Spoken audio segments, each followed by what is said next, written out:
Assalamualaikum warahmatullahi wabarakatuh. Bismillahi tawakkaltu ala Allah wala haula wala quwata illa billah. Allahu akbar walillahil hamd. Dengan channel Tukang Kebun dan Kucing yang setia di sini, alhamdulillah wa syukrulillah kita bisa berjumpa kembali, dan pada kesempatan kali ini saya masih ingin meneruskan pembahasan kita mengenai peperangan di masa Budak Angon atau Satrio Piningit, yang kali ini saya ingin mengetengahkan sebuah judul, yaitu sisi-sisi lain Budak Angon atau Satrio Piningit, seorang yang bengis. Saya pernah membaca sebuah artikel yang mengulas tentang sosok Budak Angon atau Satrio Piningit di waktu yang cukup lampau, beberapa tahun yang lalu, di mana artikel tersebut mengetengahkan sebuah pendapat. Katanya sosok Budak Angon atau Satrio Piningit adalah sosok yang sangat bengis, raja tega, dan berdarah dingin. Secara singkatnya, isi dari artikel tersebut adalah seperti itu tadi. Benarkah sosok Budak Angon atau Satrio Piningit adalah sosok yang bengis? Beliau, Prabu Jayabaya, di dalam salah satu seratnya sering saya sebutkan kutipan ini, yaitu yang menyatakan bahwa pada masanya akan ada yang namanya utang nyawa bayar nyawa, utang wirang nyaur wirang. Siapapun yang memiliki tanggungan utang nyawa, maka gantinya adalah harus dengan nyawa. Dan siapapun yang telah mencoreng nama baik seseorang, maka gantinya juga adalah harus mencoreng nama baiknya demi untuk memulihkan nama baik dari orang yang telah dicorengnya. Pernyataan ini tentunya tidak harus disikapi secara kasar atau secara kaku seperti itu, sebab yang namanya hukum pasti ada hierarki, ada tingkatan-tingkatannya. Dan tingkatan hukum yang tadi itu adalah hukum yang tertinggi dalam artian hukum yang paling tegas dan sebagai balasan yang paling setimpal. Di bawah yang paling setimpal tentunya ada balasan-balasan lain yang bisa kita sebut sebagai tawar-menawar antara korban dengan pelaku. Yang paling penting di dalam hukum adalah adanya keterbayaran rasa keadilan di antara kedua belah pihak, yaitu antara pelaku dan korban.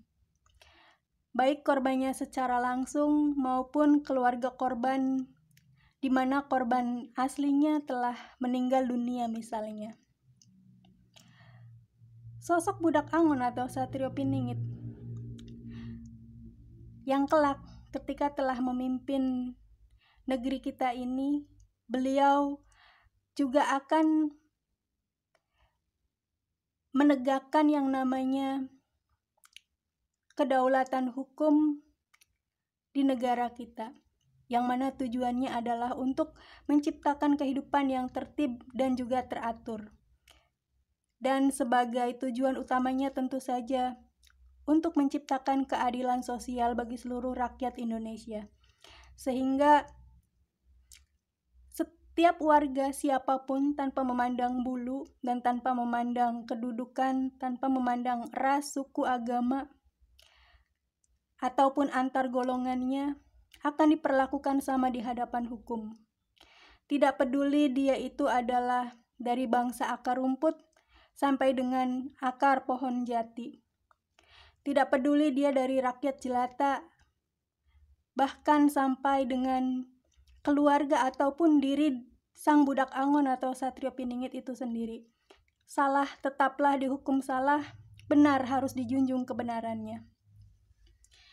Apabila sosok Budak Angon atau Satrio Piningit melakukan hal-hal yang dianggap bengis, yang dianggap sebagai kejam, demi tegaknya hal yang tadi itu, lalu pantaskah kita menyebutnya sebagai sebuah kebengisan?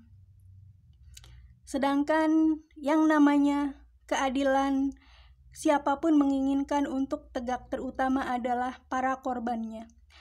Apabila hak-hak para korban dari tindak ketidakadilan itu tidak ada yang membelanya, siapa lagi yang akan memberikan keadilan kepada para korban? Kita tentunya sudah tahu bahwa telah banyak sejarah ketidakadilan di bumi ini, dari masa ke masa, dari waktu ke waktu. Jangankan di lingkup kekuasaan, bahkan di lingkup keluarga pun terjadi. Inilah yang harus disikapi dan inilah yang akan diberikan solusi dan jalan keluarnya oleh beliau, Sang Budak Angon atau Satrio Piningit, tanpa memandang embel-embel, tanpa memandang sebutan atau julukan yang akan ditempelkan, yang akan dilekatkan ke dalam dirinya. Meskipun akan ada orang-orang yang menimbulkan fitnah bahwa beliau adalah seorang yang bengis, seorang yang kejam, dan seorang yang semisal dengan hal itu. Prabu Jayabaya di dalam salah satu seratnya membela beliau bahwa sikap-sikap beliau untuk menegakkan keadilan, untuk membela kebenaran, pada akhirnya akan mengecutkan, akan mengecilkan nyali orang-orang yang selama ini bertindak sewenang-wenang terhadap orang lain. Sebab kita harus yakin bahwa sosok Budak Angon atau Satrio Piningit, beliau tegak kedudukannya bukan untuk membela ataupun untuk menegakkan kepentingan pribadinya, tetapi untuk membela bangsanya dan untuk membela kepentingan rakyat, negara, bahkan penduduk seluruh dunia. Itulah tugas dan misi utama beliau, Sang Budak Angon atau Satrio Piningit. Sehingga beliau, Prabu Jayabaya, menyatakan, saking ngerinya orang-orang yang selama ini memiliki utang piutang ketidakadilan, mereka akhirnya merasa takut. Akan tetapi kelak ketika kedudukan